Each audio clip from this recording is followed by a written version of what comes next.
Today on the podcast, I want to talk about lessons I have learned over the last 3 months of crowdfunding for an AI startup. I feel like so many things have changed and there's been so many things that are different now than they were, let's say raising money for startups in the past over the last few years. So I want to highlight some of those and talk about some of the things that I think we're going to be seeing in the future, especially as I've been talking to founders and seeing what the direction of these new startups is, how much you can automate with AI, with virtual assistants, the money being harder to come by from venture capitalists who are, kind of have run out of funding after some bad investments over the last few years.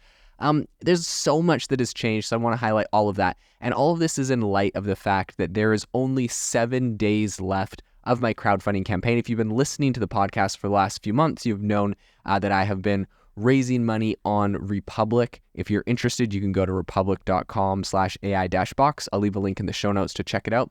So far, we've raised over $300,000 on Republic and $100,000 off platform. So we're over $420,000 raised from over 420 investors. And it has been an absolute wild ride. I could not have done it with all of the incredible people that listen to the podcast, the community we've built here to really build this project, AI Box, which is a no-code AI app builder and marketplace. It allows you to take virtually any of your workflows, anything you do using AI tools to automate those processes, and just saves you a ton of time not having to log into multiple accounts, not having to copy and paste prompts, not having to link together different tools. It does it all for you. So it's phenomenal. What I really want to talk about is some of the things that I have seen change. One of the biggest things being talking to a lot of founders recently, I am seeing one big trend that I'm seeing is the rise of, I remember hearing like a bunch of people say, we're going to see like billion-dollar companies with one employee and a bunch of like AI tools. I haven't seen exactly that, but I'm actually seeing very close. I'm seeing the rise of 2 founder companies where essentially you have a CEO, a CTO, and a ton of contractors, virtual assistants, AI tools that are helping to expedite the whole process. Now, I know that sounds, a little wild, especially when we're talking about technology companies who obviously need a lot of developers with a lot of different specialties and, specialize in different areas. But a lot of that today, what I'm seeing, and I'm talking to founders that have raised, a couple $1 million for some of these AI startups, because of the power of these AI tools, they really are able to hire contractors. They're able to hire people to like use a lot of these AI tools and like honestly expedite it. I know this is going to be controversial. I know there's going to be a lot of people that think this is like impossible, ridiculous, improbable, and a terrible idea. But I'm just telling you what I'm seeing. I am seeing this a lot where you can get a ton of technology built, a really impressive companies created because there's so much automation that now happens with AI. And you can do it with very few people, and you can outsource a lot, which traditionally has not been super popular. But I'm really seeing a big comeback. So that's one area that's one trend I'm seeing. Another trend I am seeing is, of course, something I think a lot of people are talking about, which is this bootstrap approach, where whether you bootstrap or you do friends and family or you do a smaller seed round from VCs or other people, I'm seeing this as a lot more popular of an option. Of course, in the past when there was the ZERP era and money was a lot easier to come by, people had crazy valuations and crazy, pricing. They could get a lot of money. I have friends that raised millions of dollars for seed companies without product market fit. And it was definitely a crazy era. What I'm seeing now is investors are interested in coming in earlier. So if they're investing, they want to come in pre-seed or seed instead of waiting till later. And they also are really interested in companies that are either profitable or have a high likelihood of being profitable very quickly. Not something where it's like, we're going to take the next 3 years to develop a product and then launch. So they want to see very quick turnaround times, and they want to see, they're really interested in companies that are focused on profitability, not just growth. I think one of the big trends that was, pretty egregious in the last cycle was, you would raise millions of dollars, and in order to give a return, you would essentially, without product market fit, have to buy product market fit. So you would spend, for every $10 you'd spend on sales to acquire a customer, you would maybe make $2 back from that customer. And even though that wasn't a profitable transaction, this vicious cycle would repeat where they just needed to prove that they could get customers. So they would be spending absorbent amounts of money. And when everyone's doing that, of course, the cost of ads and the cost of sponsorships and everything goes up. So the cost of acquiring a customer got really expensive. It was crazy. I remember running Self-Pause during that era. Self-Pause is my last startup, the #1 AI life coach. And it was pretty crazy just to see how much from the beginning of that company to that era, like the cost of Google ads increased was absolutely wild. But this is definitely not the case. Today, we're seeing these bootstrapped, very lean companies, a handful of people, sometimes 2 main founders, and then they're outsourcing stuff so they don't have to do stock options, or so that they can essentially get things cheaper or done quicker. They can scale up more. So this is something I think that's very interesting that we're seeing.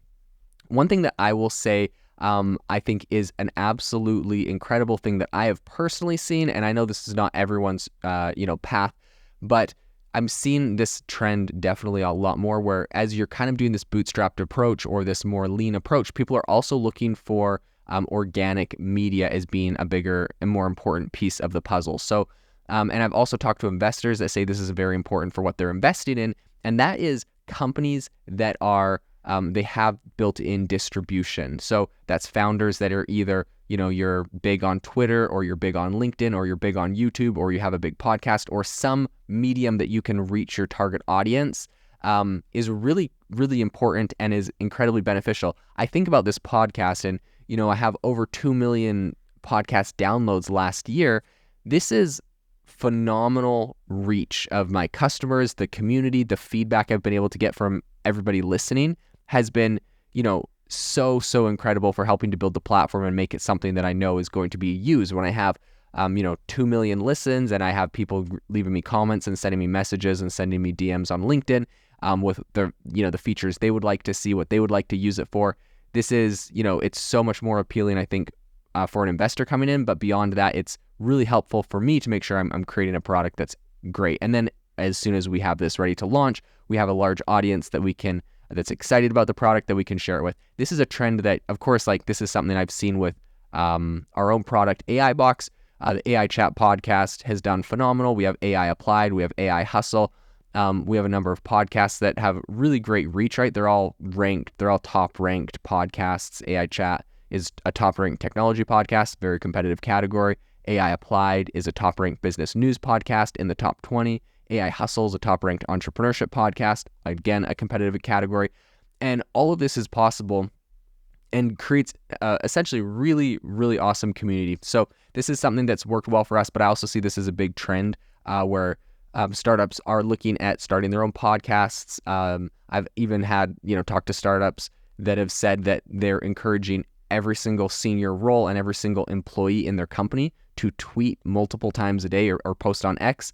And even down to their CTO, who it's not like this is for just reaching new customers, but their CTO, they're encouraging the CTO to tweet every day, build in public so that when they go and reach out to new engineers, they said, this one company in particular, after they've kind of started doing this, they said about 50% of the engineers, when they talked to them about what kind of research they'd done on the company, they're like, yeah, I looked up your CTO, I saw what he was tweeting, I saw what he was building. That's really what got me excited about your project, what you're doing. So I do think this is a great piece of advice. If you're in a startup or otherwise, helping your employees build their own personal brands is actually beneficial for the company. And of course, this is beneficial for your employees. So I think this is a valuable thing to do either way. And it also, of course, just increases the engagement that your podcast can get. So that's something that I've been seeing a lot lately. And I mean, again, as far as the podcast goes, for me, something that I have been absolutely thrilled with is just the connections that I have also made on the podcast. I've been able to meet with some of the top founders from some of the top AI companies. And of course, I think that this can be beneficial for any company, whether that's your partners, your clients, your vendors that you are kind of putting through your own media channels. I think that you can get a lot of benefit from that. But specifically for me on the podcast, being able to interview some of the top AI founders has been awesome for me to help get the word out about them, to network and make great connections. But also, this is a great way for me to, create connections with people that I will eventually have their technology on the AI Box platform. And they'll be able to help further the reach of AI Box in their own network. So for me, this is something I've been really excited about. I've been, reached out to by some really incredible, massive AI companies recently about doing partnerships. And this is all from the podcast and some of the connections I've made on here. So really, really incredibly useful. And then, of course, I think another big thing that I have just personally learned looking at this is honestly the value of going to some of these in-person events. So last summer, I've told a lot of people I was at the AI4 conference. I met so many incredible people there from all the top Fortune 500 companies working in AI. These events I think are really great. I'll be doing a lot more of those this year. I'll be speaking at a number of events, and I really do want to stress that going to these industry-specific events can be phenomenal for education, also for networking. So I think that these are a really big part of what I've seen as an important piece of this kind of these AI startups in the future. So as we kind of look at all the things that I've learned, one thing I do want to say is just a huge thank you to everyone that has joined the waitlist for AI Box. This is largely driven by the podcast, and so it's kind of reflective of the people that listen to the podcast. But I've been absolutely thrilled that AI Box and our waitlist has over 3,700 corporations and professionals on it right now, including people from Google, KPMG, FedEx, Ally Bank, Harvard, Atlassian, Verizon, and many others. And our AI Box Creator Facebook and Discord groups have over 3,700 members as well. These are people that are ready to build on the platform and excited about what we're doing there. And all of this comes from the podcast. So really thankful to everyone who has joined us on this journey, who's been part of our groups, who's joined us on our wait lists. Really excited for what we're going to be able to launch. If you are interested in investing in an AI startup, in AI Box, you can go over to Republic. As I mentioned, we only have 7 days left that we're taking investments, and then our crowdfunding round is closed. We really did this as a way to help all of the people that have been supporting us and have been around from the beginning, to give you an opportunity to be part of the journey and part of the project. So if you're interested in that, I'll leave a link in the description to republic.com/AI-box. But until next time, I hope you have a fantastic rest of your day.